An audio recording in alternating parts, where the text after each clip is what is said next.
ಸಾಧನೆ ಅಂತಂದ್ರೆ ಅದು ಸಾಮಾನ್ಯ ವಿಚಾರ ಅಲ್ಲ. ಒಂದು ಕಾಲದಲ್ಲಿ 10 ರೂಪಾಯಿಗೂ ಕಷ್ಟಪಡ್ತಾ ಇದ್ದಂಥ ಮನುಷ್ಯ ಇವತ್ತು 10 ಕೋಟಿಯ ಒಡೆಯ. ಒಂದು ಕಾಲದಲ್ಲಿ ಸಂಬಳಕ್ಕೆ ಅಂತ ಹೇಳಿಯೇ ಕಷ್ಟಪಡ್ತಾ ಇದ್ದಂಥ ಸಮಯ ಇವತ್ತು ಆ ಸಂಸ್ಥೆ ಸರ್ಕಾರಕ್ಕೆ ಕಟ್ತಾ ಇರುವಂಥ ಟ್ಯಾಕ್ಸ್ನ ಅಮೌಂಟೇ ಕೋಟಿ ಕೋಟಿ. ಇಡೀ ಭಾರತದ ಅತಿ ದೊಡ್ಡ ಗೇರು ಬೀಜದ ಉದ್ಯಮ ಇರೋದು ಉಡುಪಿ ಜಿಲ್ಲೆಯಲ್ಲಿ. ಅದು ಕೃಷ್ಣ ಪ್ರಸಾದ್ ಕ್ಯಾಶ್ಯೂ ಇಂಡಸ್ಟ್ರಿ ಅನ್ನುವಂಥ ಹೆಸರಿನಲ್ಲಿ. ಇವತ್ತು ನಮ್ಮ ಜೊತೆಗೆ ಸಾಧಕರ ಸೀಟ್ನಲ್ಲಿ ಕೂತಿರುವಂಥ ವಿಶಿಷ್ಟ ವ್ಯಕ್ತಿ ಅವರೇ ಸಂಪತ್ ಕುಮಾರ್ ಶೆಟ್ಟಿ. ಸಂಪತ್ ಶೆಟ್ಟಿ ಅವರ ತಂದೆಯವರು ಅಜ್ಜನೋ ಏನೋ 1 ಕೋಟಿ ಮಾಡಿದ್ದಾರೆ. ಒಂದು ಮಿಡಲ್ ಕ್ಲಾಸ್ ಫ್ಯಾಮಿಲಿ, ಬಸ್ಸಿಗೆ ಕೊಡ್ಲಿಕ್ಕೆ 5 ರೂಪಾಯಿನೂ ಕಷ್ಟ ಅನ್ನುವಂಥ ಒಂದು ದಿನಕ್ಕೆ ಬಂದ್ಬಿಡುತ್ತೆ. ನಾನು ಇಂಡಸ್ಟ್ರಿ ಮಾಡುವಾಗ ನನ್ನ ಹತ್ರ ನಂದು ಅಂತ ಹಣ ಇದ್ದಿದ್ದು ಕೇವಲ 50,000.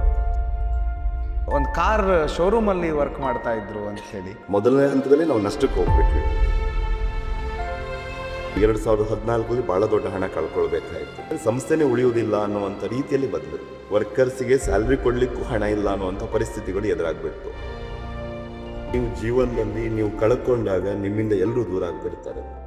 ಇಡೀ ಭಾರತದ ಅತಿ ದೊಡ್ಡ ಕ್ಯಾಶ್ಯೂ ಯೂನಿಟ್ ಸ್ಥಾಪನೆ ಮಾಡೋದಕ್ಕೆ ಅಷ್ಟು ದೊಡ್ಡದಾಗಿ ಬೆಳೆಯೋದಕ್ಕೆ ಹೇಗೆ ಕೃಷ್ಣ ಪ್ರಸಾದ್ ಮಾತ್ರ ಅಷ್ಟು ದೊಡ್ಡದಾಯಿತು ಅಂತ 2022-23 ತನಕನೂ ಕೂಡ ನಾನು ಯಾರು ಅಂತ ಯಾರಿಗೂ ಗೊತ್ತಿಲ್ಲ. ನೀವು ಮಾಡಿರೋ ಕೆಲಸಗಳನ್ನ ನೆಗೆಟಿವ್ ಆಗಿ ನೋಡುವಂಥವ್ರ ಸಂಖ್ಯೆ ಹೆಚ್ಚಾಗತ್ತೆ. ಯಾವುದೇ ಒಂದು ಉದ್ಯಮ ಆರಂಭ ಮಾಡಿ ಅಥವಾ ಏನೇ ಮಾಡಿ 10 ವರ್ಷ ನಿಮ್ಮ ಅಫರ್ಟ್ ಯಾರಿಗೂ ಕಾಣಿಸೋದಿಲ್ಲ. ಬಟ್ ಹಠ ಬಿಡಬಾರ್ದು.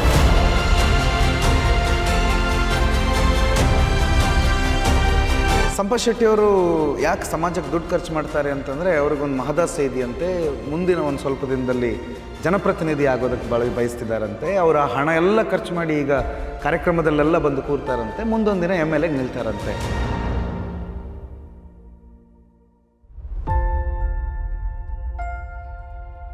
ಸಾಧನೆ ಅಂತಂದ್ರೆ ಅದು ಸಾಮಾನ್ಯ ವಿಚಾರ ಅಲ್ಲ. ಸಾಧನೆಯಲ್ಲೂ ಸ್ವಾರ್ಥ ಸಾಧನೆ ಮತ್ತು ನಿಸ್ವಾರ್ಥ ಸಾಧನೆ ಅನ್ನುವಂಥ 2 ವಿಧಗಳಿರುತ್ತೆ, 2 ವಿಧಾನಗಳಿರುತ್ತೆ. ತನ್ನ ದುಡಿಮೆಯ ಒಂದು ಭಾಗವನ್ನು ಸಮಾಜಕ್ಕೆ ಅಂತಲೇ ಮೀಸಲಿಟ್ಟು ಸಮಾಜದ ಸ್ವಾಸ್ಥ್ಯಕ್ಕಾಗಿ ತನ್ನ ದುಡಿಮೆ ಅನ್ನೋ ರೀತಿಯಲ್ಲಿ ಬದುಕುವ ಜನರ ಸಂಖ್ಯೆ ಬಹಳ ಕಡಿಮೆ ಅಥವಾ ಬಹಳ ವಿರಳ. ಅಂಥ ಅಪರೂಪದ ವ್ಯಕ್ತಿಯನ್ನು, ಅಂಥ ಅಪರೂಪದ ವ್ಯಕ್ತಿತ್ವವನ್ನು ನಿಮ್ಮ ಮುಂದೆ ಪರಿಚಯಿಸುವ ಮತ್ತೊಂದು ಹೊಸ ಪ್ರಯತ್ನ ಇದು. ಅವಿಭಜಿತ ದಕ್ಷಿಣ ಕನ್ನಡ ಜಿಲ್ಲೆಯಲ್ಲಿ ಗೇರು ಬೀಜದ ಹಲವು ಫ್ಯಾಕ್ಟ್ರಿಗಳಿದೆ, ಹಲವು ಉದ್ಯಮಗಳಿದೆ. ಆದರೆ ಇಡೀ ಭಾರತದ ಅತಿ ದೊಡ್ಡ ಗೇರು ಬೀಜದ ಉದ್ಯಮ ಇರೋದು ಉಡುಪಿ ಜಿಲ್ಲೆಯಲ್ಲಿ, ಬ್ರಹ್ಮಾವರ ತಾಲೂಕಿನಲ್ಲಿ, ನಮ್ಮ ಊರಿನಲ್ಲಿ. ಅದು ಕೃಷ್ಣ ಪ್ರಸಾದ್ ಕ್ಯಾಶ್ಯೂ ಇಂಡಸ್ಟ್ರಿ ಅನ್ನುವಂಥ ಹೆಸರಿನಲ್ಲಿ. ಒಂದು ಕಾಲದಲ್ಲಿ 10 ರೂಪಾಯಿಗೂ ಕಷ್ಟಪಡ್ತಾ ಇದ್ದಂಥ ಮನುಷ್ಯ ಇವತ್ತು 10 ಕೋಟಿಯ ಒಡೆಯ. ಒಂದು ಕಾಲದಲ್ಲಿ ಸಂಬಳಕ್ಕೆ ಅಂತ ಹೇಳಿಯೇ ಕಷ್ಟಪಡ್ತಾ ಇದ್ದಂಥ ಸಮಯ ಇವತ್ತು ಆ ಸಂಸ್ಥೆ ಸರ್ಕಾರಕ್ಕೆ ಕಟ್ತಾ ಇರುವಂಥ ಟ್ಯಾಕ್ಸ್ನ ಅಮೌಂಟೇ ಕೋಟಿ ಕೋಟಿ. ಹೌದು, ಇದು ಮತ್ತೊಬ್ಬ ಸಾಧಕನ ಕತೆ. ಇವತ್ತು ನಮ್ಮ ಜೊತೆಗೆ ಸಾಧಕರ ಸೀಟ್ನಲ್ಲಿ ಕೂತಿರುವಂಥ ವಿಶಿಷ್ಟ ವ್ಯಕ್ತಿ ಕೃಷ್ಣ ಪ್ರಸಾದ್ ಕ್ಯಾಶ್ಯೂ ಅನ್ನುವಂಥ ಕನಸಿನ ಸಂಸ್ಥೆಯನ್ನು ಹುಟ್ಟುಹಾಕಿ ಅದರ ಮುಖಾಂತರ ಸಮಾಜಕ್ಕೆ ತುಡಿಯುವ, ಸಮಾಜಕ್ಕೋಸ್ಕರ ದುಡಿಯುವ ಮಗು ಮನಸ್ಸಿನ ವ್ಯಕ್ತಿತ್ವ ಅವರೇ ಸಂಪತ್ ಕುಮಾರ್ ಶೆಟ್ಟಿ. ಅವರನ್ನು ಕಾರ್ಯಕ್ರಮಕ್ಕೆ ಸ್ವಾಗತ ಮಾಡ್ಕೊಳ್ಳೋಣ. ಸಂಪತ್ ಕುಮಾರ್ ಶೆಟ್ಟಿ, ಕಾರ್ಯಕ್ರಮಕ್ಕೆ ಆತ್ಮೀಯವಾದಂಥ ಸ್ವಾಗತ ನಿಮಗೆ. ಹೇಗೆ ಬದುಕು ಹೇಗಿದೆ? ಉದ್ಯಮಕ್ಕೆ ಬಂದ ನಂತರದ ಬದುಕು ಹೇಗಿದೆ? ತುಂಬ ಚೆನ್ನಾಗಿದೆ ಸರ್. ಅಂದರೆ ಉದ್ಯಮಕ್ಕಿಂತ ಮುಂಚೆ ಇದ್ದಂಥ ಯೋಚನೆ ಕೇವಲ ಒಂದು ಕೆಲಸ ಸಿಕ್ಕಿದರೆ ಸಾಕು, ಒಂದು ಸಣ್ಣ ಸಂಪಾದನೆ ಆದರೆ ಸಾಕು, ಬದುಕು ಕಟ್ಕೋಬಹುದು ಅನ್ನೋದು ಒಂದು ಯೋಚನೆ ಇತ್ತು. ಅದಾದ ಮೇಲೆ ಆ ಒಂದು ಕನಸಿಗೆ ಜೀವ ಕೊಟ್ಟ ನಂತರದಲ್ಲಿ ಉದ್ಯಮ ರಂಗಕ್ಕೆ ಬಂದ ಮೇಲೆ ಆಮೇಲೆ ಗೊತ್ತಾಗಿದ್ದು ಸಮುದ್ರ ಅಂತ ಹೇಳಿ. ಸಮುದ್ರಕ್ಕೆ ಬಿದ್ದ ಮೇಲೆ ಈಜಲೇಬೇಕು, ಇಲ್ಲ ಮುಳುಗೋಗ್ತೀವಿ. ಅದೇ ಪ್ರಯತ್ನ ನಾವು ಆರಂಭ ಮಾಡಿದ್ವಿ. ಅದು ಇವತ್ತು ಇಲ್ಲಿಗೆ ತಂದು ನಿಲ್ಲಿಸಿದೆ. ಸರ್, ಸಾಮಾನ್ಯವಾಗಿ ಹ್ಯೂಮನ್ ಟೆಂಡೆನ್ಸಿ ಅಂತಂದರೆ 1 ರೂಪಾಯಿ ಇದ್ದಾಗ 10 ರೂಪಾಯಿಗೆ ಆಸೆ ಆಗುತ್ತೆ, 10 ಇದ್ದಾಗ 100ಕ್ಕೆ ಆಸೆ ಆಗುತ್ತೆ, 100 ಇದ್ದಾಗ ಅದು ಲಕ್ಷ ಕೋಟಿ ಆ ರೀತಿ ಆಸೆ ಆಗುತ್ತೆ. ಆ ಆಸೆ ಅಂತಂದ್ರೆ ಅದರ ಬೆನ್ನಟ್ಟಿ ಓಡೋದನ್ನು ದುರಾಸೆ ಅನ್ಬೋದು. ಆದರೆ ಅದಕ್ಕೋಸ್ಕರ ಶ್ರಮ ವಹಿಸೋದನ್ನು ಅದು ಖಂಡಿತವಾಗಿ ಆಸೆಯನ್ನು ಈಡೇರಿಸ್ಕೊಳ್ಬೋದು ಅಂತ. ನೀವು ನಿಮ್ಮ ಆಸೆಯನ್ನು, ಕನಸನ್ನು ಈಡೇರಿಸ್ಕೊಳ್ಳೋದಕ್ಕೆ ಆ ಒಂದು ಸ್ಪಾರ್ಕ್ ಅಂತ ಏನಾದರೂ ಇದೆಯಾ? ಯಾಕೆ ನಾನು ಉದ್ಯಮಕ್ಕೆ ಬರಬೇಕು, ಈ ಉದ್ಯಮದ ಮುಖಾಂತರ ಒಂದು ದುಡಿಮೆ ಅಥವಾ ಬದುಕನ್ನು ಕಟ್ಕೋಬೇಕು ಅನ್ನೋದಕ್ಕೆ ಆರಂಭ ಎಲ್ಲಿಂದ? ಏನಾಗತ್ತೆ, ಈ ಮಿಡಲ್ ಕ್ಲಾಸ್ ಫ್ಯಾಮಿಲಿಯಿಂದ ನಾವು ಬಂದಾಗ ಎಲ್ಲ ಮಿಡಲ್ ಕ್ಲಾಸ್ ಫ್ಯಾಮಿಲಿಯಲ್ಲೂ ಹೆಚ್ಚಾಗಿ ಅವರು ಫೇಸ್ ಮಾಡುವಂಥದ್ದು ಇನ್ಸಲ್ಟ್, ಅವಮಾನಗಳು. ಈ ಅವಮಾನ ಅನ್ನುವಂಥದ್ದೇ ಮೊದಲ ಸ್ಪಾರ್ಕ್ ಅದು ನನ್ನ ಪ್ರಕಾರ.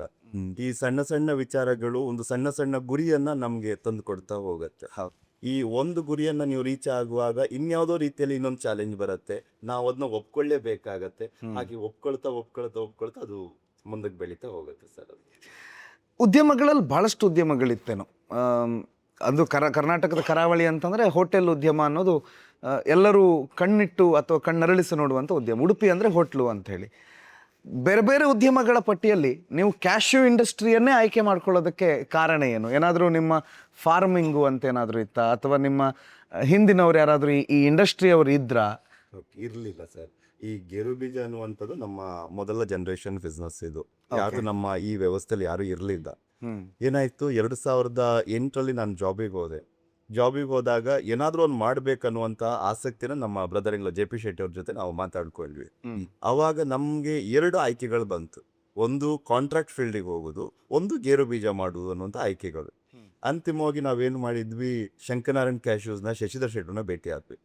ಅವರು ನಮಗೆ ಗೇರು ಬೀಜದ ಬಗ್ಗೆ ಮಾಹಿತಿ ಕೊಟ್ಟರು.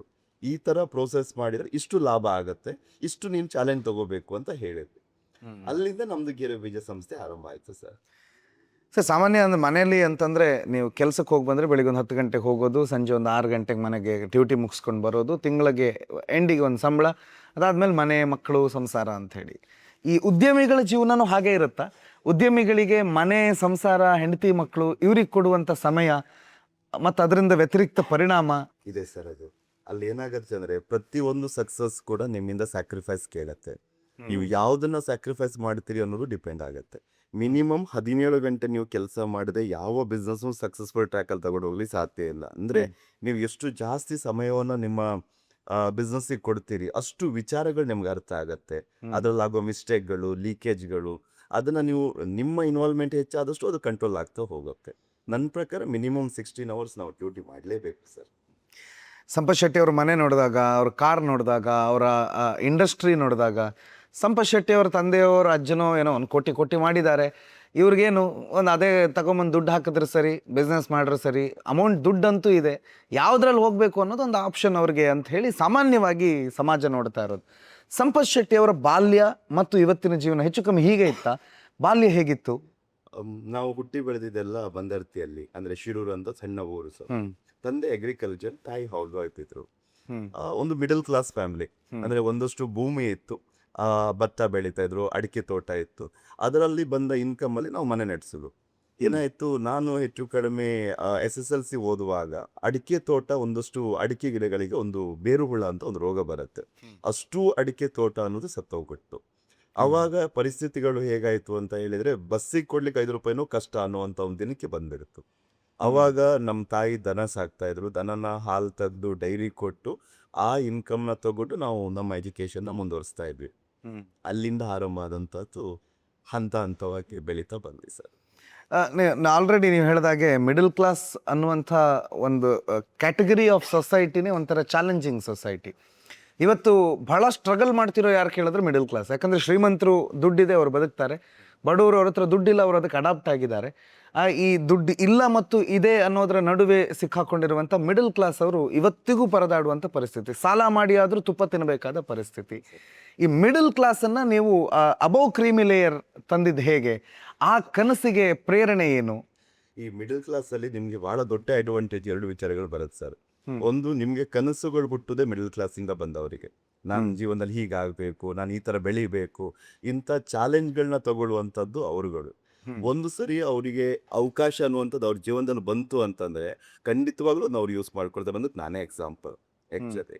ಹಾಗಾಗಿ ಮಿಡಲ್ ಕ್ಲಾಸ್ ಅನ್ನುವಂಥದ್ದು, ಎಸ್ಪೆಷಲಿ ಫೈನಾನ್ಷಿಯಲ್ ಕ್ರೈಸಿಸ್, ಅದು ನಮಗೆ ವರ ಆಗತ್ತೆ ಹೊರತು ಯಾವತ್ತೂ ಅದು ಶಾಪ ಆಗಲ್ಲ.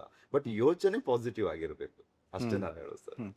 ನೀವು ಸಂಪತ್ ಶೆಟ್ಟಿಯವರನ್ನು ನೋಡಿದಾಗ ನೀವು ನಿಮ್ಮನ್ನು ಒಬ್ಬ ತಂದೆಯಾಗಿ ಭಾಳ ಇಷ್ಟಪಡ್ತಿರೋ, ಒಬ್ಬ ಗಂಡನಾಗಿ ಇಷ್ಟಪಡ್ತಿರೋ, ಒಬ್ಬ ಉದ್ಯಮಿಯಾಗಿ ನಿಮ್ಮನ್ನು ನೀವು ಭಾಳ ಇಷ್ಟಪಡ್ಕೋತಿರೋ, ಒಬ್ಬ ಸಮಾಜ ಸೇವಕನಾಗಿ ನಿಮ್ಮನ್ನು ನೀವು ಪಡ್ಕೋತಿರೋ, ನಿಮ್ಮ ಈ ಸಮಾಜದಲ್ಲಿ ನೀವು ನಿರ್ವಹಿಸ್ತಾ ಇರುವಂಥ ಕೆಲಸಗಳಲ್ಲಿ ನಿಮಗೆ ಅತಿ ಪ್ರೀತಿಯಾದ ಕೆಲಸ ಯಾವುದು?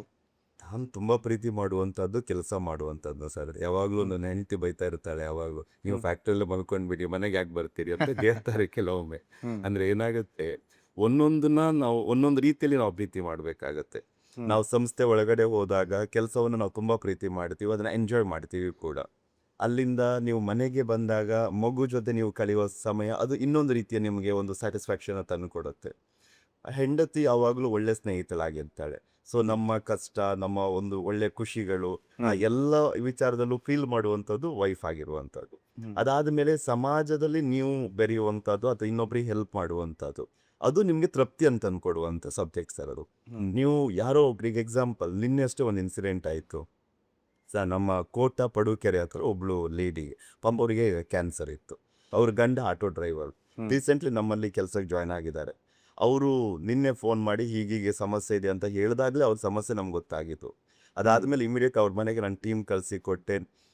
ಇಮಿಡಿಯೇಟ್ ಆಗಿ ಅವರ ಕ್ಯಾನ್ಸರ್ ಟ್ರೀಟ್ಮೆಂಟಿಗೆ ಬೇಕಾದ ಅಷ್ಟು ವೆಚ್ಚವನ್ನು ಸಂಸ್ಥೆಯಿಂದ ಭರಿಸ್ಲಿಕ್ಕೆ ಹೇಳಿದೆ. ESINCಗೂ ಎಲ್ಲವನ್ನೂ ಅವರಿಗೆ ಡಾಕ್ಯುಮೆಂಟೇಷನ್ ಮಾಡಿಕೊಡ್ಲಿಕ್ಕೆ ಹೇಳಿದೆ. ಇದಿಷ್ಟು ಆಗಿ ಅವರು ರಿಕವರಿ ಆಗಿ ಬಂದಾಗ ನಮಗೆ ಸಿಗುವಂಥ ಒಂದು ಖುಷಿ ಇದೆಯಲ್ಲ ಸರ್, ಅದಕ್ಕೆ ನಿಮ್ಮ ಯಾವ ಪ್ರಾಫಿಟ್ ಆಗಲಿ ಹಣ ಆಗಲಿ ಬೆಲೆ ಕಟ್ಟಲಿಕ್ಕೆ ಆಗಲ್ಲ. ಅದನ್ನು ನಾನು ಫೀಲ್ ಮಾಡಿದ್ದೇನೆ ಸ್ವತಃ. ಸಾಮಾನ್ಯ ಈಗ ನಾನು ದುಡಿತೀನಿ, ನನ್ನ ಜೇಬು ಅಥವಾ ನನ್ನ ಅಕೌಂಟ್ ಭರ್ತಿ ಆಗುತ್ತೆ, ಯಾರೋ ₹1 ಅದನ್ನು ಕೇಳಿದ್ರು ಅಥವಾ ₹10 ಕೇಳಿದ್ರು ಅಂತಂದಾಗ ನಾವು 10 ಸಲ ಯೋಚನೆ ಮಾಡ್ತೀವಿ, ಕೊಡಬೇಕಾ ಬೇಡವಾ, ಕೊಟ್ಟರೆ ನನಗೆ ಲಾಭ ಏನು, ಆ ಪಡ್ಕೊಂಡಂಥ ವ್ಯಕ್ತಿ ನಾಳೆ ನನ್ನನ್ನೇನಾದರೂ ಹೊಗಳ್ತಾನ, ಈ ಒಂದು ಕಲ್ಪನೆ ಲೆಕ್ಕಾಚಾರದಲ್ಲೇ ಬದುಕಿದೆ. ಸಮಾಜವೇ ಅದೇ ಇದರಲ್ಲಿ ನಡೀತಾ ಇದೆ.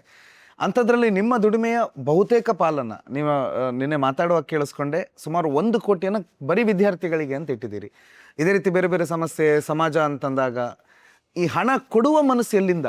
ಈ ದುಡಿಯುವ ಮನಸ್ಸು ಓಕೆ, ಅದನ್ನು ಕೊಡಬೇಕು, ಸಮಾಜಕ್ಕೆ ಕೊಡಬೇಕು ಅನ್ನೋ ಮನಸ್ಸು ಏನಾಯಿತು, ನಾನು ಇಂಡಸ್ಟ್ರಿ ಮಾಡುವಾಗ ನನ್ನ ಹತ್ರ ನಂದು ಅಂತ ಹಣ ಇದ್ದಿದ್ದು ಕೇವಲ 50,000.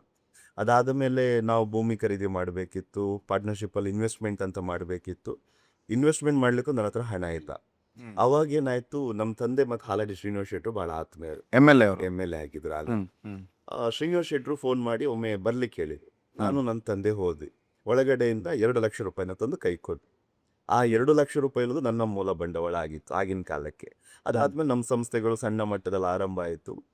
ಈ ಶ್ರೀನಿವಾಸ್ ಶೆಟ್ಟರು ನನಗೆ ಸ್ಟಾರ್ಟಿಂಗಲ್ಲಿ ಹಣ ಸಹಾಯ ಮಾಡಲಿಲ್ಲ ಅಂದಿದ್ದ ಪರಿಸ್ಥಿತಿ ನನ್ನ ಕಷ್ಟ ಇರ್ತಿತ್ತೇನೋ.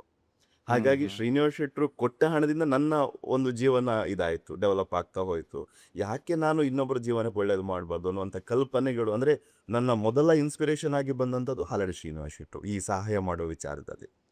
ಅಲ್ಲಿಂದ ಅದು ಹ್ಯಾಬಿಟ್ ಆಗ್ತಾ ಹೋಯಿತು. ಇವತ್ತು ಅದನ್ನ ನಾನು ಫೀಲ್ ಮಾಡ್ತೀನಿ, ಖುಷಿ ಪಡ್ತೀನಿ ಅದರಲ್ಲಿ.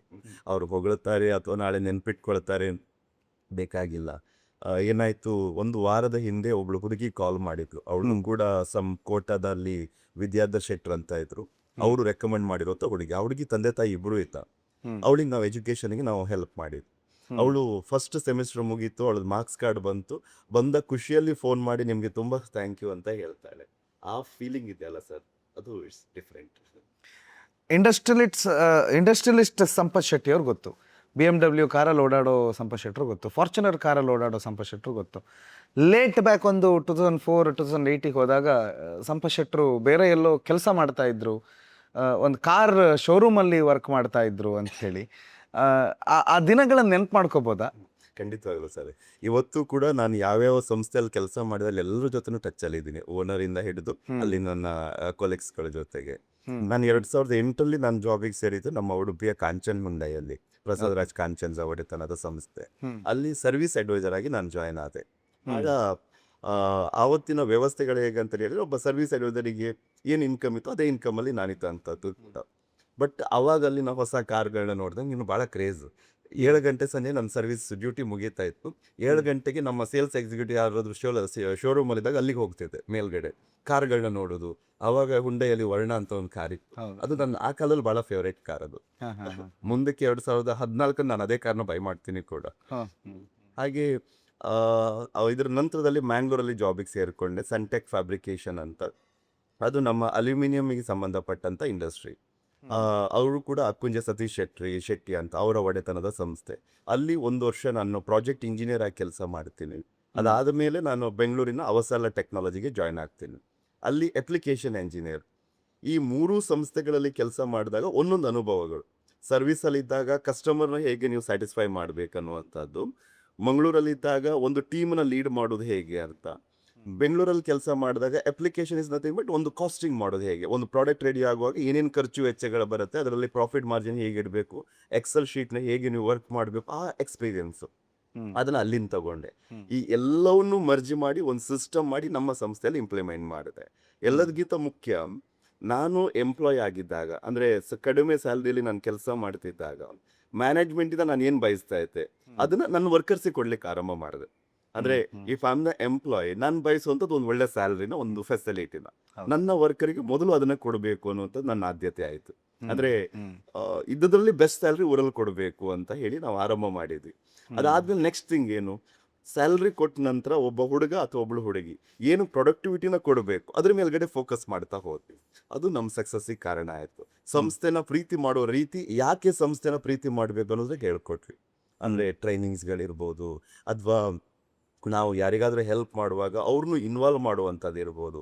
ಅವಾಗ ಅವರ ಶ್ರಮದ ಒಂದು ಭಾಗವೂ ಕೂಡ ಸಮಾಜಕ್ಕೆ ಹೋಗುತ್ತೆ ಅನ್ನುವಂಥದ್ದು ಅವ್ರಿಗೆ ಅರ್ಥ ಆಯ್ತು. ಅವರು ಸಂಸ್ಥೆನ ಇಷ್ಟಪಟ್ಟರು, ಪ್ರೀತಿ ಮಾಡಿದ್ರು. ಸಂಸ್ಥೆ ಇವತ್ತಿನ ಮಟ್ಟಕ್ಕೆ ಬಂದಿದೆ ಅಂತೇಳಿ ಹೇಳಿದರೆ ಅವರೆಲ್ಲರ ಶ್ರಮ ಅದರಲ್ಲಿ ಬಹಳ ದೊಡ್ಡದಿದೆ ಸರ್. ನಾನು ಜಸ್ಟ್ ಲೈಕ್ ಮ್ಯಾನೇಜ್ ಮಾಡಿರ್ಬೋದು ಅಷ್ಟೇ, ಎಲ್ಲೋ ಒಂದು 10% ರೋಲ್ ನಂದಿರ್ಬೋದು. 90% ಕ್ರೆಡಿಟ್ ಹೋಗೋದು ನನ್ನ ಸಂಸ್ಥೆಯ ಸ್ಟಾಫ್ನವರು ಮತ್ತು ಅಲ್ಲಿ ಕೆಲಸ ಮಾಡೋ ಎಲ್ಲ ಸಿಬ್ಬಂದಿಯವರು, ಸೆಕ್ಯೂರಿಟಿಯಿಂದ ಹಿಡಿದು ಎಂಡ್ ಮ್ಯಾನೇಜ್ಮೆಂಟ್ ತನಕ. ನಿಮ್ಮ ಜೊತೆಗೆ ಇದೇ ಉದ್ಯಮ ಶುರು ಮಾಡಿದವರು ಭಾಳಷ್ಟು ಜನ ಇದ್ದಾರೆ. ಅಂದರೆ ಸೇಮ್ ಟೈಮು ಅದೇ ವರ್ಷದಲ್ಲಿ ಶುರು ಮಾಡಿದವರು ಎಲ್ಲರೂ ಕೃಷ್ಣ ಪ್ರಸಾದ್ ಕ್ಯಾಶ್ಯೂ ಇಂಡಸ್ಟ್ರಿ ಆಗೋದಕ್ಕೆ ಸಾಧ್ಯ ಆಗಿಲ್ಲ. ನೀವು ಮಾತ್ರ ಕೃಷ್ಣ ಪ್ರಸಾದ್ ಇಂಡಸ್ಟ್ರಿ ಅಥವಾ ಇಡೀ ಭಾರತದ ಅತಿ ದೊಡ್ಡ ಕ್ಯಾಶ್ಯೂ ಅದರ ಪ್ರೊಸೆಸ್ ಆಗುವಂಥ ಒಂದು ಯೂನಿಟ್ ಸ್ಥಾಪನೆ ಮಾಡೋದಕ್ಕೆ ಅಥವಾ ಅದು ಅಷ್ಟು ದೊಡ್ಡದಾಗಿ ಬೆಳೆಯೋದಕ್ಕೆ ನೀವು ಅನುಸರಿಸಿರುವ ಮೇಜರ್ ಮಾರ್ಗಗಳು, ಅಥವಾ ಹೇಗೆ ಕೃಷ್ಣ ಪ್ರಸಾದ್ ಮಾತ್ರ ಅಷ್ಟು ದೊಡ್ಡದಾಯಿತು ಅಂತ? ಮೊದಲನೇದು ಒಂದು ಏನಿತ್ತಂದ್ರೆ ಸರ್, ನಾವು ಸಂಸ್ಥೆನ ಆರಂಭದಲ್ಲಿ ನಾವು ಗೇರು ಬೀಜ ಅಂತ ಆರಂಭ ಮಾಡುವಾಗ ನಮ್ಗೆ ಅದ್ರ ಬಗ್ಗೆ ಏನೂ ಗೊತ್ತಿರಲಿಲ್ಲ. 1-2 ವರ್ಷ ಆಗುವಾಗ ಅದರ ಏರಿಳಿತಗಳನ್ನ ನಾವು ನೋಡಿದ್ವಿ. ಅಂದರೆ ಮೊದಲನೇ ಹಂತದಲ್ಲಿ ನಾವು ನಷ್ಟಕ್ಕೆ ಹೋಗ್ಬಿಟ್ವಿ. ಆವಾಗ ನಮಗೆ ಕ್ಲಿಯರ್ ಅರ್ಥ ಆಯಿತು, ಇಲ್ಲಿ ಸಣ್ಣ ಯೋಚನೆಗಳು ಇಟ್ಕೊಂಡು ನಿಮ್ಗೆ ಬದುಕೋದು ಭಾಳ ಕಷ್ಟ ಅಂತ. ಆವಾಗ ನಾವೇನು ಮಾಡಿದ್ವಿ, ನಮ್ಮ ಯೋಚನೆಯ ರೀತಿನ ನಾವು ಬದಲು ಮಾಡ್ಕೊಂಡ್ವಿ. ವರ್ಕ್ ಮಾಡುವಂಥ ಸಿಸ್ಟಮ್ಗಳನ್ನ ಚೇಂಜ್ ಮಾಡಿದ್ವಿ. ಎಲ್ಲರೂ ಕೂಡ ಮ್ಯಾನ್ಯುವಲಿ ಆಪರೇಟ್ ಮಾಡುವ ಸಿಸ್ಟಮಲ್ಲಿ ಹೋಗ್ತಿರುವಾಗ ನಾವು ಟೆಕ್ನಾಲಜಿನ ಯೂಸ್ ಮಾಡೋದು ಹೇಗೆ ಅಂತ ಥಿಂಕ್ ಮಾಡ್ಲಿಕ್ಕೆ ಆರಂಭ ಮಾಡಿದ್ವಿ. ಮೊದಲನೇ ಬಾರಿಗೆ ವಿಯೆಟ್ನಾಮಿಂದ ಬಂದ ಕಟ್ಟಿಂಗ್ ಸೆಕ್ಷನ್ ಮಷಿನ್ ನಾವು ಇಂಪೋರ್ಟ್ ಮಾಡಿಕೊಂಡ್ವಿ. ಆ ಕಾಲಕ್ಕೆ ಅದು ಬಹಳ ಇಂಡಿಯಾದಲ್ಲಿ ನಾವು ಆ ಮಷಿನ್ ನೋಡ್ಲಿಕ್ಕಂತ ಹೋಗ್ಲಿಕ್ಕೆ ನಮ್ಮ ಇಂಡಿಯಾದಲ್ಲಿ ಎಲ್ಲೂ ಸಿಗ್ತಿರ್ಲಿಲ್ಲ. ನಾನು ಮಲ್ನಾಡ್ ಕ್ಯಾಶ್ಯೂಸ್, ಶಂಕರನಾರಾಯಣ್ ಕ್ಯಾಶ್ಯೂಸ್ ಮತ್ತೆ ಫೇವರೇಟ್ ಕ್ಯಾಶ್ಯೂಸ್, ನಾವು 4 ಜನ ಒಂದು ತಮಿಳ್ನಾಡಲ್ಲಿ ಒಂದು ಪ್ಲಾಂಟ್ ಅನ್ನು ನೋಡಿ ಆ ಮಷಿನ್ನ ಇಂಪೋರ್ಟ್ ಮಾಡಿ ಅದನ್ನು ಸ್ಟಾರ್ಟ್ ಮಾಡಿದ್ವಿ. ಅದು ನಮ್ದು ಬಹಳ ದೊಡ್ಡ ಬ್ರೇಕ್ ಸಿಕ್ತು. ಅದೇ ರೀತಿ ಹಂತ ಹಂತವಾಗಿ ಬರುವ ಎಲ್ಲ ಟೆಕ್ನಾಲಜಿಗಳನ್ನ ಯೂಸ್ ಮಾಡ್ಕೊಳ್ತಾ ಪ್ರೊಡಕ್ಟಿವಿಟಿನ ಇನ್ಕ್ರೀಸ್ ಮಾಡಿ, ಒಂದು ಕಡೆ ಮ್ಯಾನ್ ಪವರ್ನು ನಾವು ಕೆಲಸದಿಂದ ಡೆವಲಪ್ ಮಾಡ್ತಾ ಬರ್ತೇವೆ, ಅಂದರೆ ಅವ್ರನ್ನೂ ಇನ್ಕ್ರೀಸ್ ಮಾಡ್ತಾ ಇದ್ವಿ. ಪ್ರೊಡಕ್ಷನ್ನ ಇನ್ಕ್ರೀಸ್ ಮಾಡ್ತೀವಿ, ಟೆಕ್ನಾಲಜಿಗಳನ್ನ ಅಪ್ಡೇಟ್ ಮಾಡಿ. ಇದು ನಮ್ಮ ಸಕ್ಸಸ್ಸಲ್ಲಿ ಬಹಳ ದೊಡ್ಡ ರೋಲ್ ತಗೊಳ್ತು. ಇನ್ನೊಂದು, ಸಂಸ್ಥೆಯನ್ನು ಪ್ರೀತಿ ಮಾಡುವ ಎಂಪ್ಲಾಯ್, ಈಗ ಮಷಿನರಿಗಳನ್ನ ನಾವು ಹಾಕ್ಬೋದು, ಅದರಿಂದ ಪ್ರೊಡಕ್ಟಿವಿಟಿನ ತೆಗೆಯೋದು ಯಾರು, ಅದನ್ನ ಆಪ್ರೇಟ್ ಮಾಡುವಂಥ ಮಕ್ಕಳು, ಅವ್ರನ್ನ ಎಜುಕೇಟ್ ಮಾಡಿದ್ವಿ. ನೀವು ಸರಿಯಾಗಿ ಕೆಲಸ ಮಾಡಿದ್ರೆ ಏನಾಗತ್ತೆ, ತಪ್ಪು ಮಾಡಿದ್ರೆ ಎಷ್ಟು ನಷ್ಟಗಳಾಗ್ಬೋದು. ಕ್ಯಾಶುವಲ್ ಏನಾಗತ್ತೆ, ಒಬ್ಬ ಹುಡುಗ 1 ಗಂಟೆ ತಪ್ಪು ಕೆಲಸ ಮಾಡಿದ್ರು ಕೂಡ ಲಕ್ಷದಲ್ಲೇ ನಷ್ಟ ಪಡೋದು. ಅಂದರೆ it's A very delicate product. ಸ್ವಲ್ಪ ಅವನೇನಾದ್ರು ಅಜಾಗರೂಕತೆಯಿಂದ ಬ್ಲೇಡ್ ಅಡ್ಜಸ್ಟ್ಮೆಂಟ್ಸು ಅಥವಾ ಏನೋ ಸಣ್ಣ ತಪ್ಪಾದರೂ ಕೂಡ ನಾವು ನೋಡೋದ್ರೊಳಗಡೆ ಲಕ್ಷಾಂತರ ರೂಪಾಯಿ ಹೋಗ್ಬಿಟ್ಟಿರತ್ತೆ. ಅದನ್ನು ಅವ್ರಿಗೆ ಎಜುಕೇಟ್ ಮಾಡಿದ್ವಿ. ಹಾಗಾಗಿ 95% ಜನ ಸಂಸ್ಥೆನ ಪ್ರೀತಿ ಮಾಡೋರು ಸಿಕ್ಕಿದ್ರು.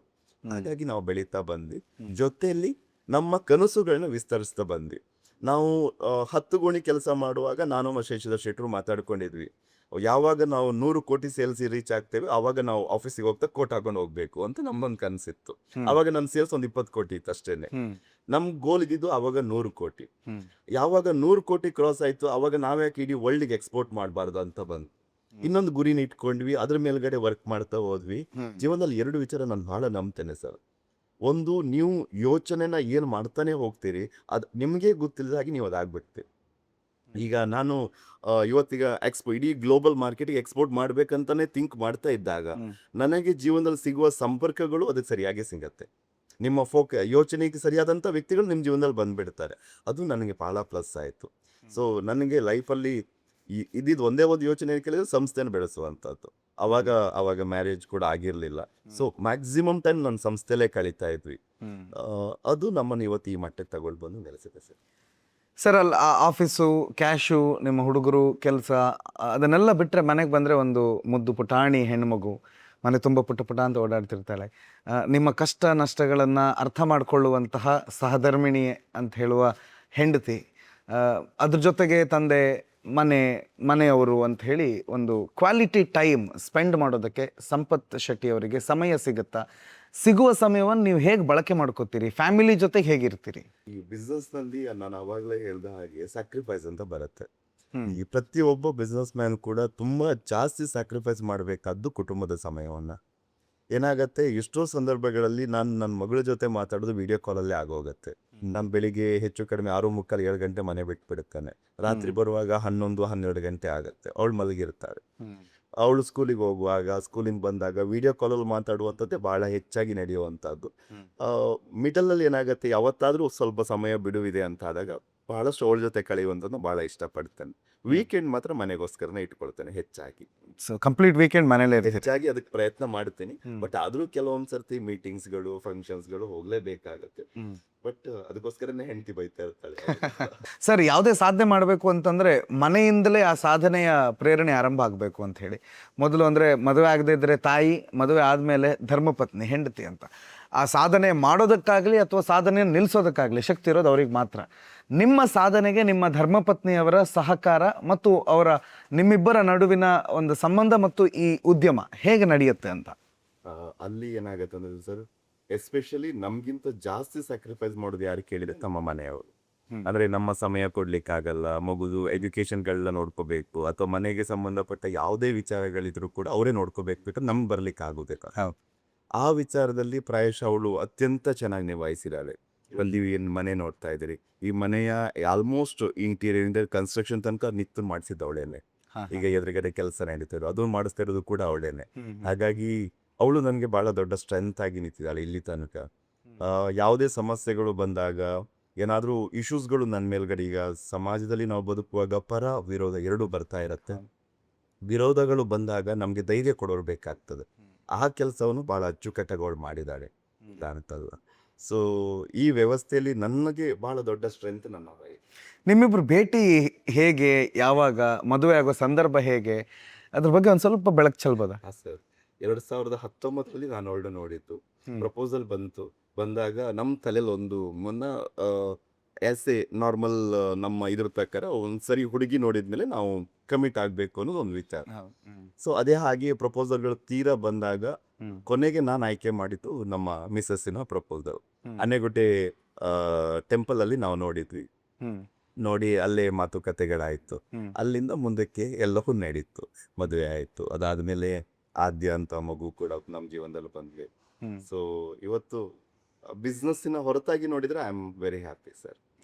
ಹೆಣ್ಣು ಮಗು ಲಕ್ ತರ್ತಾಳೆ ಅಂತ ಹೇಳಿ, ಆ ಲಕ್ಕನ ಆದ್ಯ ಎಷ್ಟು ತಂದ್ಲು? ಅವಳ ಹುಟ್ಟಿನ ನಂತರ ನಿಮಗೆ ಏನು ಬದಲಾವಣೆ ಜೀವನದಲ್ಲಿ ಕಾಣಿಸ್ತಾ? ಬದಲಾವಣೆಗಳು ಅಂದ್ರೆ ಹೆಣ್ಣು ಮಗು ಜೀವನದಲ್ಲಿ ಬರುವಂಥದ್ದೇ ಒಂದು ಅದೃಷ್ಟ ಅಂತ ಹೇಳ್ಬೋದು. ಅವಳು ಬಂದ ಮೇಲೆ ಅವಳು ಫಸ್ಟು ನೆಲವನ್ನ ಮೆಟ್ಟಿದ್ದೆ ನಮ್ಮ ಕೃಷ್ಣ ಕ್ರಬ್ಬ ಅನ್ನುವಂಥ ಸಂಸ್ಥೆ ಏನಿದೆ ಇವತ್ತು ಜಪ್ತಿಯಲ್ಲಿ ಅಲ್ಲ, ಆ ಸಂಸ್ಥೆನ ಅವಳು ಭೂಮಿ ಸ್ಪರ್ಶ ಮಾಡಿದೆ. ಆ ಸಂಸ್ಥೆಯಲ್ಲಿ ನೆಲ ಅಂತ ಮೆಟ್ಟಿದ್ದು, ಮನೆಯಿಂದ ಹೊರಗಡೆ ಬಂದಿದ್ದೆ ಫಸ್ಟ್ ಅದಕ್ಕೆ. ಆ ಥರ ಭೂಮಿ ಪೂಜೆ ದಿನ ಅವಳು ನೆಲ ಮೆಟ್ಟಿದ್ದು. ಪ್ರಾಯಶಃ ಅವಳ ಕಾಲ್ಗುಣ ಏನೂ ಗೊತ್ತಿಲ್ಲ. ಕೃಷ್ಣ ಕೃಪಾ ಕೂಡ ಭಾಳ ದೊಡ್ಡ ರೀತಿಯಲ್ಲಿ ಸಕ್ಸಸ್ ಆಗ್ತಾ ಇದೆ ಇವತ್ತು. ಸೊ ಹಾಗಾಗಿ ಅವಳು ನನ್ನ ಜೀವನದಲ್ಲಿ ಬಂದಮೇಲೆ ಎಲ್ಲವೂ ಒಳ್ಳೇದಾಗಿದೆ ಸರ್. ಅವಳು ನನಗೊಂಥರ ಗಾಡ್ ಗಿಫ್ಟ್ ಇದ್ದಾಗೆ. ಅವ್ರು ಆ್ಯಕ್ಚುಲಿ ಬೆಳಿಗ್ಗೆ 7:15 ಎದ್ಕೊಂಡು ಹೋದರೆ ಮತ್ತು ಬರೋದು ರಾತ್ರಿ 12 ಗಂಟೆ ಮೇಲೇ. ಪ್ರತಿದಿನ ಯಾವತ್ತೂ ಹಾಗೇನೆ. ಮನೆಗೆ ಬಂದ ಮೇಲೂ ಪುಸ್ತಕ ಹಿಡ್ಕೊಂಡು ಕೂತಿರ್ತಾರೆ. ಅವರಿಗೆ ದುಡ್ಡು ಮಾಡ್ಬೇಕಂತ ಯಾವತ್ತೂ ಇರಲಿಲ್ಲ. ಅಂದರೆ ಜನಕ್ಕೆ ಏನಾದರೂ ಕೊಡಬೇಕು, ಏನಾದರೂ ಮಾಡಬೇಕು, ಅದೇ ಥರ ಯಾವತ್ತೂ ಅದೇ ಆಲೋಚನೆ ಅವರದ್ದು. ಅವ್ರು ಯಾವತ್ತೂ ನಿಲ್ಲಿಸ್ಬೋದಿತ್ತು ಇಷ್ಟೇ ಸಾಕು ಅಂತ. ಬಟ್ ಅವ್ರು ಯಾವತ್ತೂ ಸಾಕು ಅಂತ ಹೇಳಲ್ಲ. ಎಲ್ಲರೂ ದುಡ್ಡು ಮಾಡ್ತಾ ಇದ್ದಾರೆ ಅಂತ ಅಂದ್ಕೊಳ್ತಾರೆ. ಬಟ್ ಅವ್ರದ್ದು ಆ್ಯಕ್ಚುಲಿ ಗೋಲ್ ಇರೋದು ಎಲ್ಲರೂ ನಮ್ಮ ಥರನೇ ಇರಬೇಕು, ಎಲ್ಲರೂ ಒಳ್ಳೆ ಅಟ್ಮಾಸ್ಫಿಯರಲ್ಲಿ ಬೆಳಿಬೇಕು, ಎಲ್ಲರೂ ಅವ್ರಿಗೆ ರೆಸ್ಪೆಕ್ಟ್ ಕೊಡೋದು, ಅವರು ಮಾಡೋದು. ನಂಗೆ ಮುಂಚೆ ಇದು ದಾನ ಧರ್ಮ ಇದೇನು ಗೊತ್ತಿರಲಿಲ್ಲ. ಅಂದರೆ ಜನಕ್ಕೆ ಒಳ್ಳೇದಾಗೋದು ನಮಗೇನು ಫೀಲ್ ಆಗುತ್ತೆ ಅಂತ. ಇವ್ರು ಮಾಡೋದು ನೋಡಿ ಅದೊಂದು ಫೀಲಿಂಗ್. ಅವ್ರು ಇನ್ನೊಬ್ರು ಬಂದು ಹೇಳೋದು, ನಿಮ್ಮ ಸರ್ ಹೀಗೆ ಮಾಡಿದ್ರು, ಅದರಿಂದ ನಮಗೆ ಇಷ್ಟು ಒಳ್ಳೇದಾಯ್ತು ಮೇಡಮ್ ಅಂತ ಹೇಳೋದು, ಏನೋ ಒಂಥರ ಪ್ರೌಡ್ನೆಸ್ ಫೀಲ್ ಆಗುತ್ತೆ. ಅದೊಂಥರ ಬೇರೆ ಫೀಲಿಂಗ್. ಬಟ್ ಒಂದು ಇದರಲ್ಲಿ ಅವ್ರು ಟೈಮ್ ಕೊಡಲ್ಲ, ಫೋನ್ ಎತ್ತಲ್ಲ, ಫುಲ್ ಬ್ಯುಸಿ ಇರ್ತಾರೆ. ಬಟ್ ಕೆಲವು ಸಲ ಸಿಟ್ಟು ಮಾಡಿ ಜಗಳ ಮಾಡಿದುಂಟು, ಹಾಗಂತಲ್ಲ. ಯಾವತ್ತೂ ಅದೊಂದು ಖುಷಿ ಅನ್ನೋದಿದೆ ಮಾತ್ರ. ಅಂದರೆ ಅವರಿಂದ ತುಂಬ ಕಲ್ತಿದ್ದೀನಿ ಸಹ, ಇನ್ನೂ ಕಲೀಲಿಕ್ಕೆ ತುಂಬ ಉಂಟು. ಅವ್ರು ಏನೇ ಮಾಡಿದ್ರು ಒಂಥರ ಪರ್ಫೆಕ್ಷನಿಸ್ಟ್ ಅನ್ಬೋದು. ಅಂದರೆ ನಾವು ಅವರಿಂದ ಕಲೀಲಿಕ್ಕೆ ತುಂಬ ಉಂಟು. ನಮ್ ಸ್ಟಾಫ್ ಯಾರೇ ಅವ್ರೊಟ್ಟಿಗಿದ್ರು ಅವ್ರು ಪರ್ಫೆಕ್ಟ್ ಅಂತಾನೆ ಅರ್ಥ. ಅವ್ರೊಟ್ಟಿಗಿದ್ದವರೆಲ್ಲರೂ ಅದೊಂದು ನೇಚರ್ ಅವರಿಂದ ಬರತ್ತೆ ಅನ್ಸತ್ತೆ ಎಲ್ಲರಿಗೂ. ನಾನ್ ಕಲ್ತಿದ್ದು ಇಂಟೀರಿಯರ್ ಡಿಸೈನಿಂಗ್ಗೆ ಮಣಿಪಾಲಲ್ಲಿ. ಪ್ರಾಕ್ಟೀಸ್ ಮಾಡಿದ್ದೆ ಮುಂಚೆ ಮದ್ವೆಕ್ಕಿಂತ ಮುಂಚೆ ಸಹ. ಮದ್ವೆ ಆದ್ಮೇಲೆ ಸ್ವಲ್ಪ ಕ್ಯಾಶ್ಯೂ ಫ್ಯಾಕ್ಟರಿ ಇನ್ವಾಲ್ವ್ ಆಗಕ್ ಸ್ಟಾರ್ಟ್ ಮಾಡಿದೆ. ಮಗು ಆದ್ಮೇಲೆ ಸ್ವಲ್ಪ ಬ್ರೇಕ್ ಆಯ್ತು. ಆಮೇಲೆ ಇದೆ ನಮ್ ಮನೆ ಕನ್ಸ್ಟ್ರಕ್ಷನ್ಗೆಲ್ಲ ಇನ್ವಾಲ್ವ್ ಆದೆ. ನಮ್ದು ಆಫೀಸ್ ಡಿಸೈನಿಂಗ್ ಆಗ್ಲಿ, ಮನೆ ಡಿಸೈನಿಂಗ್ ಆಗ್ಲಿ ಎಲ್ಲ ಅದ್ರಲ್ಲಿ ಇನ್ವಾಲ್ವ್ ಆಯ್ತು. ಮಗು ತುಂಬಾ ಸಣ್ಣದಿತ್ತು, ಸೊ ಬರೀ ಕನ್ಸ್ಟ್ರಕ್ಷನ್ ಇದ್ ನೋಡ್ತಾ ಇದ್ದೆ. ಶಾಲೆ ಸ್ಟಾರ್ಟ್ ಆದ್ಮೇಲೆ ಈಗಲೇ ಸ್ಲೋಲಿ ಸ್ಟೀಲ್ ಬಿಸ್ನೆಸ್, ಕ್ಯಾಶು ಎರಡಕ್ಕೂ ಸ್ವಲ್ಪ ಮಿಂಗಲ್ ಆಗಕ್ ಸ್ಟಾರ್ಟ್ ಮಾಡಿದೆ. ಹಾಗೆ ಈಗ ನೋಡ್ಕೊಳ್ತಾ ಇದ್ದೀನಿ ಎಲ್ಲದನ್ನು. ಅಂದ್ರೆ ಇವ್ರು ಏನ್ ಕರೆದ್ರು ಅದಕ್ಕೆ ಬಂದು ಮಾಡಿ ಹೋಗ್ತೀನಿ ಆ ತರ. ಸ್ಟೀಲ್ ಅನ್ನ ನಾವು ಸಣ್ಣ ಮಟ್ಟದಲ್ಲಿ ಈಗ ಬ್ರಹ್ಮವರದಲ್ಲಿ ಸ್ಟಾರ್ಟ್ ಮಾಡಿದೀವಿ. ಅಲ್ಲಿಂದನೇ ಎಲ್ಲ ಟ್ರೇಡಿಂಗ್ ಎಲ್ಲ ಆಗ್ತಾ ಇದೆ. ಕೋಟದಲ್ಲಿ ಒಂದು ಲಾಸ್ಟ್ ಸ್ಕೇಲ್ ಅಲ್ಲಿ ಮಾಡ್ಬೇಕಂತ ಉಂಟು. ಕನ್ಸ್ಟ್ರಕ್ಷನ್ ಆಲ್ರೆಡಿ ನಡೀತಾ ಇದೆ. ಬೈ ನೆಕ್ಸ್ಟ್ ಜಾನ್ ಓಪನ್ ಮಾಡೋ ಇದು ಇದೆ. PVC ಸ್ಟೀಲ್ ಎರಡೂ ಇದೆ. ಮುಂದಕ್ಕೆ ಅದಕ್ಕೆ ಇನ್ನೂ ಕನ್ಸ್ಟ್ರಕ್ಷನ್ ಮೆಟೀರಿಯಲ್ಸ್ ಅಂದ್ರೆ ಇಂಡಸ್ಟ್ರಿಯಲ್ ಕನ್ಸ್ಟ್ರಕ್ಷನ್ ಅಲ್ಲಿ ಏನೆಲ್ಲ ಯೂಸ್ ಆಗುತ್ತೆ ಅದೆಲ್ಲ ಇನ್ವಾಲ್ವ್ ಮಾಡ್ಬೇಕಂತ ಉಂಟು. ಅದೀಗ ರಿಸರ್ಚ್ ಪ್ರೊಸೆಸ್ ಅಲ್ಲಿ ಇದೆ. ಒನ್ ಬೈ ಒನ್ ಒಂದೊಂದನೇ ಸ್ಟಾರ್ಟ್ ಮಾಡೋಣ ಅಂತಿದೀವಿ. ಕ್ಯಾಶುವಲ್ ಹೇಗೆ ನಾವು ಕ್ವಾಲಿಟಿ ಟ್ರಸ್ಟ್ ಅನ್ನ ಇದ್ ಮಾಡಿದ್ದೇವೆ, ಅದೇ ತರ ನಾವು ಸ್ಟೀಲ್ ಅಲ್ಲೂ ಮಾಡ್ತೇವೆ ಅನ್ನೋ ನಂಬಿಕೆ ನಾವು ಕೊಡ್ತೇವೆ. ನಿಮ್ ಏನೇ ರಿಕ್ವೈರ್ಮೆಂಟ್ಸ್ ಇದ್ರು ಸ್ಟೀಲ್ ಅಲ್ಲಿ, PVC ಅಲ್ಲಾಗ್ಲಿ, ಇನ್ನೇನೇ ನಾವು ಇನ್ನು ನೆಕ್ಸ್ಟ್ ಎಲ್ಲ ಶುರು ಮಾಡೋ ಎಲ್ಲ ಇದ್ರಲ್ಲೂ ನಿಮಗೆ ಕ್ವಾಲಿಟಿ, ಟ್ರಸ್ಟ್ ಮತ್ತು ಕಸ್ಟಮರ್ ಕೇರ್ ನಾವು ಯಾವತ್ತೂ ಒಳ್ಳೆ ರೀತಿಯಲ್ಲಿ ಕೊಡ್ತೇವೆ. ಕ್ಯಾಶುವಲ್ಲಿ ನಮ್ಮ ಬಗ್ಗೆ ಗೊತ್ತಿದ್ದವರಿಗೆಲ್ಲ ಗೊತ್ತಿರುತ್ತೆ ಕ್ವಾಲಿಟಿ ಅಂದ್ರೆ ನಮ್ದ್ರಲ್ಲಿ ಕೃಷ್ಣ ಪ್ರಸಾದ್ ಕ್ಯಾಶ್ಯೂಸ್ ಅಂದ್ರೆ ಹೇಗೆ ಅಂತ. ಅದೇ ತರ ಕೃಷ್ಣ ಪ್ರಸಾದ್ ಸ್ಟೀಲ್ಸ್ ಅಲ್ಲೂ ನಾವು ಯಾವತ್ತೂ ನಿಮ್ ನಂಬಿಕೆನ ಬಿಟ್ಕೊಡಲ್ಲ ಅಂತ ಹೇಳ್ತೇವೆ. You strongly believe in manifestation. ಯದ್ಭಾವಂ ತದ್ಭವತಿ ಅನ್ನೋದನ್ನ ನೀವು ಬಹಳ ನಂಬ್ತೀರಿ ಮತ್ತು ಅದನ್ನು ಪ್ರತಿಪಾದಿಸ್ತೀರಿ ಕೂಡ. ಈ ಯದ್ಭಾವಂ ತದ್ಭವತಿ ಅನ್ನುವಂಥದ್ದನ್ನು ಎಲ್ಲರೂ ಯಾಕೆ ನಂಬೋದಿಲ್ಲ ಅಂತಂದರೆ, ಎಲ್ಲರ ಜೀವನದಲ್ಲಿ ಅದು ಆಗಿರೋದಿಲ್ಲ. ನಾವು ಅಂದ್ಕೊಂಡಂಗೆ ಆಗಿರೋದಿಲ್ಲ, ಅಥವಾ ಅಂದ್ಕೊಂಡಿದ್ದರ ತದ್ ವಿರುದ್ಧ ನಡೆದಿರುತ್ತೆ. ಅದು ಕೆಲವೊಂದು ಸಲ ಅದರ ಮೇಲಿನ ನಂಬಿಕೆಯನ್ನು ಕಳ್ಕೊಳ್ಳೋದು ಕಾರಣ ಆಗುತ್ತೆ. ಬಟ್ ನಿಮ್ಗೆ ಅದ್ರ ಮೇಲೆ ನಂಬಿಕೆ ಹುಟ್ಟೋದಕ್ಕೆ, ಅಥವಾ ಅದು ಹಾಗೆ ಆಗುತ್ತೆ ಅನ್ನೋದನ್ನು ನೀವು ದೃಢವಾಗಿ ನಂಬೋದಕ್ಕೆ ಏನಾದರೂ ಪರ್ಟಿಕ್ಯುಲರ್ ಇನ್ಸಿಡೆಂಟ್ ಅಂತಿದೆಯಾ? ಹೌದು, ಏನಾಗುತ್ತೆ, ನೀವು ಜೀವನ ಬಂದು ನೀವು ಕಳ್ಕೊಂಡಾಗ ನಿಮ್ಮಿಂದ ಎಲ್ಲರೂ ದೂರ ಆಗಿಬಿಡ್ತಾರೆ. ನಿಮ್ಮ ಸ್ನೇಹಿತರು ದೂರ ಹೋಗ್ತಾರೆ, ಬಂಧು ಮಿತ್ರರು, ರಿಲೇಟಿವ್ಸ್ ಎಲ್ಲರೂ ನಿಮ್ಮಿಂದ ದೂರ ಹೋಗ್ಲಿಕ್ಕೆ ನೋಡ್ತಾರೆ. ಎಸ್ಪೆಷಲಿ ಫಿನಾನ್ಷಿಯಲಿ ನೀವು ಸೋತಾಗ ಏನಾಗುತ್ತೆ. ನಾನು ಫಿನಾನ್ಷಿಯಲಿ 2014 ಭಾಳ ದೊಡ್ಡ ಹಣ ಕಳ್ಕೊಳ್ಬೇಕಾಯ್ತು. ಕಳ್ಕೊಂಡಾಗ ಪರಿಸ್ಥಿತಿಗಳು ಹೇಗೋದು ಅಂತ ಹೇಳಿದ್ರೆ, ಸಂಸ್ಥೆನೇ ಉಳಿಯುವುದಿಲ್ಲ ಅನ್ನುವಂಥ ರೀತಿಯಲ್ಲಿ ಬದಬೇಕು. ಅಂದರೆ ವರ್ಕರ್ಸಿಗೆ ಸ್ಯಾಲ್ರಿ ಕೊಡ್ಲಿಕ್ಕೂ ಹಣ ಇಲ್ಲ ಅನ್ನುವಂಥ ಪರಿಸ್ಥಿತಿಗಳು ಎದುರಾಗಬೇಕು. ಆ ಸಮಯದಲ್ಲಿ ನನ್ನ ಕೈ ಹಿಡಿದಿರೋದು ಪುಸ್ತಕಗಳು. ನೀವು ಓದ್ಲಿಕ್ಕೆ ಅಂದ್ರೆ ಏನಾಗುತ್ತೆ, ಸ್ನೇಹಿತರೆಲ್ಲ ದೂರ ಹೋದಾಗ ನಿಮ್ಗೆ ಉಳಿದು ಒಂದೇ ಒಂದು ಆಯ್ಕೆ ಪುಸ್ತಕಗಳೇ ಆಗ್ಬಿಡುತ್ತೆ. ನಾನು ಏನು ಮಾಡ್ತಿದ್ದೆ, ರಾತ್ರಿ ನಿದ್ದೆ ಬರೆದಿದ್ದಾಗ ಪುಸ್ತಕಗಳನ್ನ ಓದ್ತಿದ್ದೆ ಆ ಟೈಮಲ್ಲಿ. ಅವಾಗ ರಾತ್ರಿ 8:30-9 ಗಂಟೆ ಮನೆಗೆ ಬರ್ತಾ ಇದ್ವಿ. ನಿದ್ದೆ ಬರಲಿಲ್ಲ ಅಂದ್ರೆ ನಿದ್ದೆ ಬರುವ ತನಕ ಪುಸ್ತಕಗಳನ್ನ ಓದು.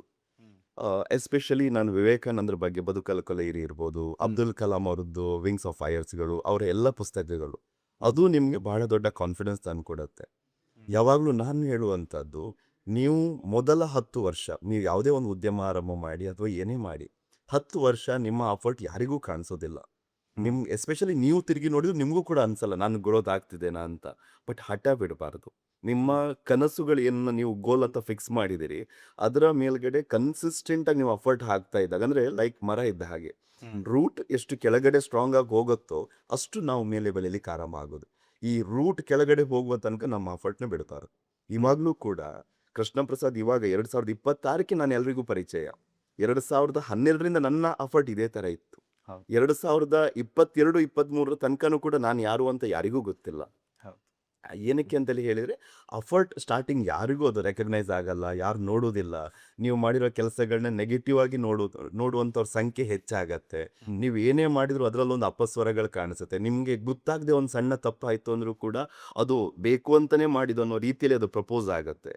ಎಲ್ಲವನ್ನು ನೀವು ಒಪ್ಕೊಳ್ಳೇಬೇಕಾಗತ್ತೆ. ಈ ಸಮಾಜದಲ್ಲಿ 90% ಜನ ಒಳ್ಳೆಯವರು ಇರ್ತಾರೆ. ಈ 10% ಜನ ನಿಮ್ಮನ್ನು ಮಿಸ್ಲೀಡ್ ಮಾಡುವಂಥದ್ದು ಅಥವಾ ಈ ಸಮಾಜಕ್ಕೆ ಅವರು ತಪ್ಪು ಸಂದೇಶವನ್ನು ಕೊಡುವ ಕೆಲಸ ಮಾಡ್ತಾರೆ. ಬಟ್ ನಾವು ಅವ್ರನ್ನ ಫೋಕಸ್ಸೇ ಮಾಡಬಾರದು. ನಮ್ಮ ಗುರಿಗೆ ಅವ್ರು ಯಾವತ್ತೂ ಅಡ್ಡ ಆಗಬಾರದು. ಅಂದರೆ ಯಾವಾಗ ನಾವು ಆ 10% ಜನನ ಫೋಕಸ್ ಮಾಡ್ತೀವಿ, ನಾವು ಡೈವರ್ಟ್ ಆಗ್ಬಿಡ್ತೀವಿ. ನಾವು ಅದು ಆಗಲೇಬಾರ್ದು. ಅವ್ರನ್ನ ಬಿಟ್ಬಿಡು. ಅವ್ರು ಎಷ್ಟಾದರೂ ನಮ್ಮ ಬಗ್ಗೆ ಮಾತಾಡಲಿ, ಏನಾದರೂ ಹೇಳ್ಕೊಡ್ಲಿ, ವಿ ಡೋಂಟ್ ಕೇರ್. ನಾವು ನಮ್ಮ ಕೆಲಸ ಏನು, ನಮ್ಮ ಗೋಲ್ ಏನು, ಅದು ಮಾತ್ರ ಫೋಕಸ್ ಮಾಡಿದಾಗ ಅದು ಬಂದ್ಬಿಡತ್ತೆ ಸರ್. ನನ್ನ ಹೇಳೋಕೆ ಒಂದೇ ವಿಚಾರ, ಹಠನ ಯಾವ ಕಾರಣಕ್ಕೂ, ಅಂದರೆ ನೀವು ಒನ್ಸ್ ಡಿಸೈಡ್ ಆದಮೇಲೆ ಅದನ್ನು ಯಾವ ಕಾರಣಕ್ಕೂ ವಿಡ್ರಾ ಮಾಡಬಾರ್ದು. ರಿಸಲ್ಟ್ ಬರುವ ತನಕ ಹೋರಾಟ ಮಾಡ್ತಾನೆ ಇರ್ಬೇಕು ಸರ್. ಸಮಾಜದಲ್ಲಿ ಹಣ ಇರೋರು ಅಂತಂದರೆ ಅದು ಬೆಲ್ಲದ ಉಂಡೆ ಇದ್ದ ಹಾಗೆ. ಸಾಮಾನ್ಯವಾಗಿ ಇರುವೆಗಳು ಬೆಲ್ಲದ ಸ್ಮೆಲ್ ಅಥವಾ ರುಚಿಗೆ ಮುತ್ತಿಕೊಂಡು ಬಿಡ್ತವೆ ಅಂಥೇಳಿ. ನೀವು ಕೂಡ ಕೆಲವು ಕಾರ್ಯಕ್ರಮಗಳಿಗೆ ನೀವು ಹಣ ಕೊಡಲೇಬೇಕಾದಂಥ ಪರಿಸ್ಥಿತಿ ನಿಮಗೆ ಬಂದೊದಗಿ ಬಿಡುತ್ತೆ. ಕೆಲವರು ಬಂದುಬಿಡ್ತಾರೆ, ಕೂತು ಬಿಡ್ತಾರೆ. ಈ ಹಣವಂತರು ಮತ್ತು ಸಮಾಜ ಇವರಿಬ್ಬರ ನಡುವಿನ ಒಂದು ಕನೆಕ್ಷನ್ ಹೇಗಿರಬೇಕು ಅಂತ ನಿಮ್ಮ ಎಕ್ಸ್ಪೀರಿಯನ್ಸ್ ಅಲ್ಲಿ ನೀವು ಹೇಳ್ತೀರಿ? ನನ್ನ ಪ್ರಕಾರ ಸರ್ ಆ್ಯಕ್ಚುಲಿ ನೀವು ಯಾರಿಗಾದರೂ ಹಣ ಕೊಡಬೇಕು ಅಂತಿದ್ರೆ ನಾವು ವಿಚಾರ ಮಾಡಿ ಕೊಡುವಂಥದ್ದು ಉತ್ತಮ. ಅಂದರೆ ಯಾವ ಮೋಟಿವ್ ನೀವು ಕೊಡ್ತೀರಿ ಅನ್ನೋದು ಭಾಳ ಮುಖ್ಯ. ನಾವು ಕೂಡ ಅದೇ ವಿಚಾರ ಅಂತ ಬಂದಾಗ ನಾವು ಆಯ್ಕೆ ಮಾಡ್ಕೊಂಡಂಥದ್ದು ಎಜುಕೇಷನ್ ಕ್ಷೇತ್ರ. ಎಜುಕೇಷನ್ನ ಬಿಟ್ಟು ಬೇರೆ ಬೇರೆ ಬೇರೆ ಪ್ರಪೋಸಲ್ಗಳು ಬರ್ತಾ ಇರುತ್ತೆ. ಈ ಕೆಲವೊಮ್ಮೆ ಆರೋಗ್ಯ ನಾವೀಗ ಏನು ಮಾಡ್ತಾ ಇದೀವಿ, 3 ವಿಚಾರ ಫೋಕಸ್ ಮಾಡಿದ್ವಿ, ಎಜುಕೇಷನ್, ಹೆಲ್ತ್ ಮತ್ತೆ ಕಲ್ಚರ್ ಅಂತ ಹೇಳಿ. ಇದನ್ನ ಬಿಟ್ಟು ಬೇರೆ ಯಾವುದೇ ವಿಚಾರಗಳು ಬಂದಾಗ ನಾವು ಅದನ್ನ ಅವರಿಗೆ ಕನ್ವಿನ್ಸ್ ಮಾಡೋ ಪ್ರಯತ್ನ ಮಾಡ್ತೀವಿ. ಬರುತ್ತೆ, ಇಲ್ಲ ಅಂತಲ್ಲ, ಅದು ಮಾಡುವ, ಇದು ಮಾಡುವ, ಹಾಗೆ ಮಾಡಿಸುವ. ಆದಷ್ಟು ನಮ್ಮದೇ ಆದ ವೇಯಲ್ಲಿ ಹೋದಾಗ ನಮ್ಮ ಶ್ರಮದ ಹಣ ಅನ್ನೋದು ಸದ್ಬಳಕೆ ಆಗಬೇಕು ಅನ್ನೋದು ನನ್ನ ಉದ್ದೇಶ. ಅದು ಯಾವುದೋ ಒಂದು ತೋರಿಕೆಗೋ ಅಥವಾ ಶೋಕಿಗೋ ಅಥವಾ ಒಂದು ದಿನದ ಕಾರ್ಯಕ್ರಮಕ್ಕೂ ಅದು ಸೀಮಿತ ಆಗಬಾರ್ದು ಅಂತ ನಾನು ಹೇಳುದು. ಸಂಪತ್ ಶೆಟ್ಟಿ ಅವರು ಯಾಕೆ ಸಮಾಜಕ್ಕೆ ದುಡ್ಡು ಖರ್ಚು ಮಾಡ್ತಾರೆ ಅಂತಂದರೆ, ಅವ್ರಿಗೊಂದು ಮಹದಾಸೆ ಇದೆಯಂತೆ. ಮುಂದಿನ ಒಂದು ಸ್ವಲ್ಪ ದಿನದಲ್ಲಿ ಜನಪ್ರತಿನಿಧಿ ಆಗೋದಕ್ಕೆ ಬಯಸ್ತಿದ್ದಾರಂತೆ. ಅವರ ಹಣ ಎಲ್ಲ ಖರ್ಚು ಮಾಡಿ ಈಗ ಕಾರ್ಯಕ್ರಮದಲ್ಲೆಲ್ಲ ಬಂದು ಕೂರ್ತಾರಂತೆ. ಮುಂದೊಂದು ದಿನ MLA ನಿಲ್ತಾರಂತೆ. ವಿಚಾರ ನನ್ನ ಗಮನಕ್ಕೂ ಬಂದಿದೆ ಸರ್ ಆ್ಯಕ್ಚುಲಿ. ಬಟ್ ನಾನು ಸ್ಪಷ್ಟವಾಗಿ ಹೇಳ್ತೇನೆ ಸರ್, ನನಗೂ ರಾಜಕೀಯಕ್ಕೂ ಯಾವ ಆಸಕ್ತಿಗಳು ಇಲ್ಲ.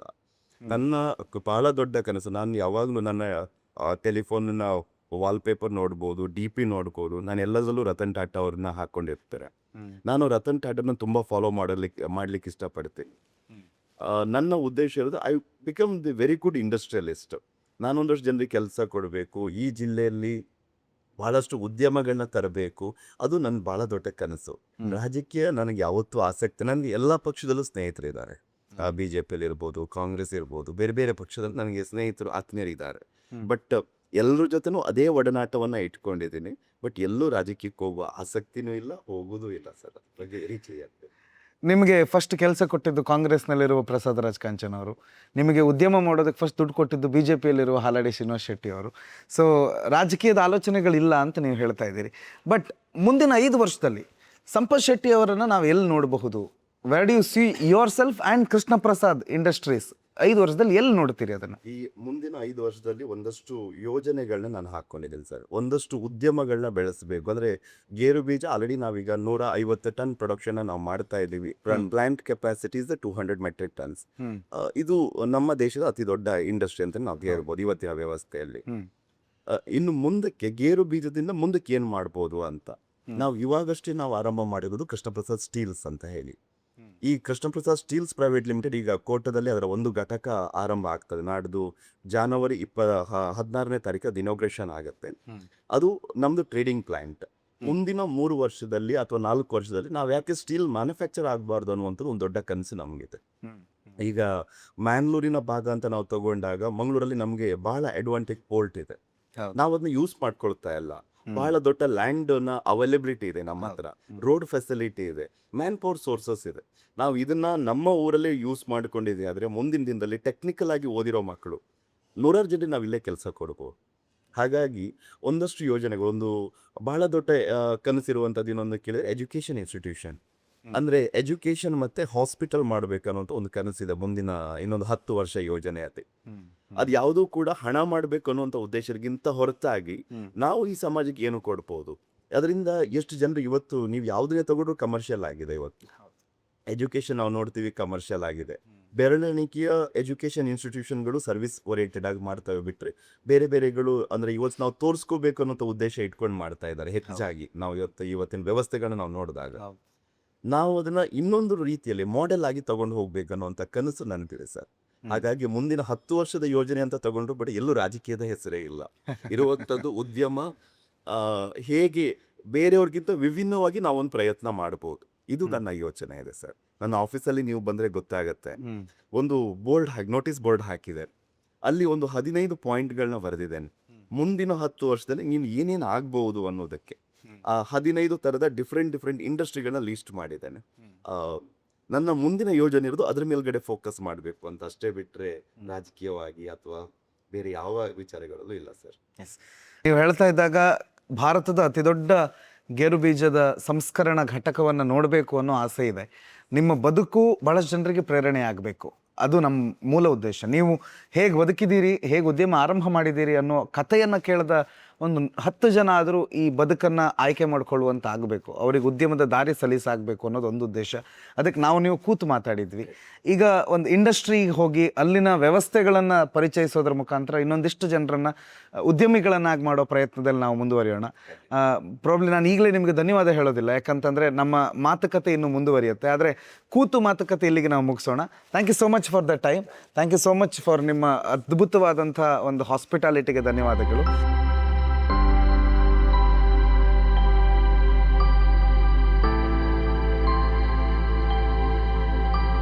10 ರೂಪಾಯಿಯಿಂದ ಆರಂಭ ಮಾಡಿ 10 ಕೋಟೆಯ ಒಡೆಯನಾಗುವವರೆಗೆ ಶಿಕ್ಷಣಕ್ಕೆ ಕಷ್ಟಪಡುವ ದಿನದಿಂದ ಆರಂಭವಾಗಿ ಇವತ್ತು ಅದೆಷ್ಟೋ ಮಕ್ಕಳ ಶಿಕ್ಷಣದಾತ ಆಗಿ ಸಮಾಜಕ್ಕೆ ಸೇವೆಯನ್ನು ಸಲ್ಲಿಸ್ತಾ ಇರುವ ಕೃಷ್ಣ ಪ್ರಸಾದ್ ಕ್ಯಾಶ್ಯೂಸ್ ಅನ್ನುವ ದೊಡ್ಡ ಸಂಸ್ಥೆಯನ್ನು ಕನಸು ಕಟ್ಟಿ ಆ ಸಂಸ್ಥೆಯ ಮುಖಾಂತರ ಬದುಕನ್ನು ಕಟ್ಟಿಕೊಂಡಿರುವ ಸಂಪತ್ ಕುಮಾರ್ ಶೆಟ್ಟಿ ಅವರ ಬದುಕಿನ ಒಂದಿಷ್ಟು ಕಥೆಗಳನ್ನು ನಾವು ಕೇಳಿಸ್ಕೊಂಡ್ವಿ.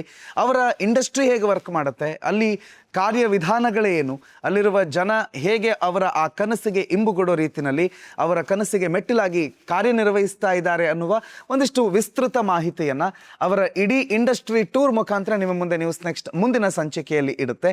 ಅಲ್ಲಿವರೆಗೂ ನೀವು ನೋಡ್ತಾ ಇರಿ ನ್ಯೂಸ್ ನೆಕ್ಸ್ಟ್. ಇದು ವರ್ತಮಾನದ ಕೈಗನ್ನಡಿ. ನಮಸ್ಕಾರ.